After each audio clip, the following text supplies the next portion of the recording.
Hello friends, स्वागत है आपका आपके अपने ही चैनल मार्केट पंडित्स में। आज का हमारा टॉपिक है इंट्राडे स्टॉक सिलेक्शन। दोस्तों, कई बार आपके दिमाग में ये सवाल आता होगा कि मेरे पास स्ट्रैटेजीज हैं, मेरे पास इंडिकेटर्स हैं, मेरे पास लॉजिक हैं, बट मुझे ये नहीं पता है कि मुझे किस स्टॉक में एंटर करना है। मुझे ये तो पता ही नहीं है कि किस स्टॉक को आज खरीदना है या शॉर्ट करना है। तो स्टॉक सिलेक्शन के लिए किन बातों का हमें ध्यान रखना चाहिए, उसके बारे में आज हम लोग बात करेंगे। हम इस बारे में चर्चा करेंगे कि कौन से वो पॉइंट्स हैं जो हमें फॉलो करने चाहिए, कौन से वो पॉइंट हैं जिनको हमको फॉलो नहीं करना चाहिए। तो आइए क्विकली देखते हैं सबसे पहले वो पॉइंट्स जो हमें फॉलो करने चाहिए। सबसे पहली चीज़ है कि आपकी जो वॉच लिस्ट है वो मार्केट खुलने से पहले आपके पास तैयार होनी चाहिए। एक दिन पहले शाम को या सुबह सुबह आपके पास वो सारी लिस्ट होनी चाहिए कि किस स्टॉक में किस प्राइस पे एंटर करना है, क्या स्टॉप लॉस होगा और कहाँ पे एग्जिट करना है।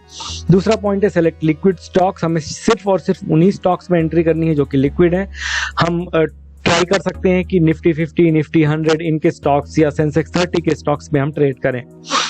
तीसरा पॉइंट है न्यूज मेकर्स और कोई भी स्टॉक जिसमें कोई कैटलिस्ट प्रेजेंट है। इसका मतलब ये हुआ दोस्तों कि जैसे किसी भी कंपनी का अगर रिजल्ट्स अनाउंस हुए हैं या किसी कंपनी को कोई नया ऑर्डर मिला है, गवर्नमेंट ने कोई अनाउंसमेंट करी है किसी सेक्टर के लिए, तो वो सारी कंपनीज को हम शॉर्टलिस्ट कर सकते हैं और वो एक अच्छी कैंडिडेट होंगी, उनमें प्रोबेबिलिटी ज़्यादा होगी किसी भी एक साइड के मूवमेंट की। अगला पॉइंट है वॉल्यूम शॉकर्स। वो सारे स्टॉक्स जिन्होंने आज के दिन पे अपने पुराने 30 डे 15 डे वॉल्यूम एवरेज को ब्रेक करके ट्रेड किया है, जिनमें कि आज के रेट में बहुत ज़्यादा वॉल्यूम में ट्रेडिंग हुई है, उनको हम निकाल सकते हैं और उनमें प्रोबेबिलिटी होती है कि वो 1-2 दिन और वैसे मूवमेंट दिखा सकते हैं। उसके बाद का हमारा पॉइंट है लॉन्ग बिल्डअप और शॉर्ट बिल्डअप। वो सारे स्टॉक्स जिनमें कि आज के दिन में किसी भी एक प्राइस पॉइंट पे बहुत ज़्यादा लॉन्ग साइड पे या शॉर्ट साइड पे कॉन्ट्रैक्ट्स लिखे गए हैं फ्यूचर्स में, फ्यूचर्स एंड ऑप्शंस में, वो सारे अच्छे कैंडिडेट होंगे हमारे लिए किसी भी एक साइड का मूवमेंट दिखाने के लिए। इसके अलावा ये मार्केट खुलने से पहले नहीं, बट मार्केट खुलने के 15-20 मिनट के अंदर आप टॉप गेनर्स या टॉप लूजर्स की लिस्ट निकाल सकते हैं। उनके प्राइजेस को आप देख सकते हैं कि वो कहाँ पे हैं, क्या उसमें एंट्री बन रही है या नहीं बन रही है, उसको देखते हुए आप उसमें एंट्री कर सकते हैं। तो दोस्तों, इन सारे पॉइंट्स को फॉलो करने के बाद आपके पास एक 25 से 30 स्टॉक की लिस्ट बनती है और वो फाइनल नहीं होती है। उस 25-30 स्टॉक की लिस्ट में से आप कुछ स्टॉक्स सेलेक्ट करते हैं। वो आप ऐसे करते हैं कि उन सारे स्टॉक्स को आप इंडिविजुअली स्कैन करेंगे, देखेंगे कि उनका प्राइस कहाँ पे है, कहाँ पे रिस्क रिवॉर्ड फेवरेबल है, कहाँ पे एंट्री बननी चाहिए, कहाँ पे स्टॉप लॉस हो सकता है, और फिर सारे के स्टॉप लॉस और एंट्री पॉइंट लिखने के बाद जो भी फेवरेबल रिस्क रिवॉर्ड्स होंगे उनमें आप जाएंगे।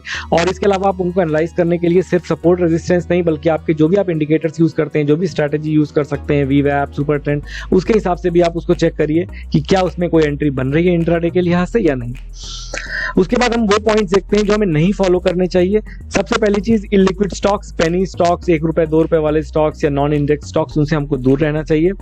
उसके अलावा किसी भी टिप ऑफ पे हमें एंटर नहीं करना चाहिए। जो भी टेलीग्राम पे या न्यूज चैनल्स पे जो भी हमको एक्सपर्ट्स बताते हैं, उनको ब्लाइंडली नहीं फॉलो करना चाहिए। उनके बताने के बाद भी आप उस स्टॉक के प्राइस एक्शन को अपने इंडिकेटर्स पे उसको चेक करिए, उसमें एंट्री जब आपको लगे कि सही है तभी उसमें एंटर करिए। और कभी भी कोई बड़ा मूव आया हो एकदम से, तो उस बड़े मूव के साथ हमें नहीं घुसना है। अगर बड़ा मूव आया भी है तो हमें थोड़ी देर वेट करना है पुल बैक का। अगर बहुत बड़ी ग्रीन कैंडल बनी है, उसके बाद थोड़ा सा प्राइस रिट्रेस होगा और तब हमें एंट्री लेनी चाहिए। सेम हमें शॉर्ट साइड पे भी करना है। अगर बहुत ज्यादा प्राइस नीचे गिर गया है तो थोड़ी देर वेट करना चाहिए, प्राइस थोड़ा सा ऊपर आएगा और उसके बाद हम उसमें एंट्री कर सकते हैं। तो दोस्तों, आइए देखते हैं कि जो मैंने अभी बताया आपको, वॉल्यूम शॉकर्स या लॉन्ग बिल्डअप, शॉर्ट बिल्डअप, उनको हम कहाँ से आइडेंटिफाई करते हैं। तो एक साइट है moneycontrol.com। इस पे रोज शाम को कल के ट्रेड के लिए वो सेटअप के हिसाब से वो कुछ पॉइंट्स देते हैं, जिससे मुझे बहुत हेल्प मिलती है। मैं यहीं से अपनी स्टॉक सिलेक्शन करता हूँ। इस पेज पे आप देखेंगे तो आपको निफ्टी, बैंक निफ्टी के लिए सपोर्ट, रेजिस्टेंस पॉइंट्स, उसके अलावा सबसे ज्यादा कॉल ऑप्शन, पुट ऑप्शन की राइटिंग कहाँ पे हुई है, वो सारे स्टॉक जिनमें हाई डिलीवरी परसेंटेज है, लॉन्ग बिल्डअप हुआ है, शॉर्ट बिल्डअप हुआ है, वो सारे स्टॉक्स यहाँ पे होते हैं। उसके अलावा कौन कौन से स्टॉक्स के रिजल्ट्स आने वाले हैं, किन किन कंपनीज के, कौन कौन से स्टॉक्स न्यूज में रहने वाले हैं, वो सारी इंफॉर्मेशन आपको यहाँ से मिल जाती है।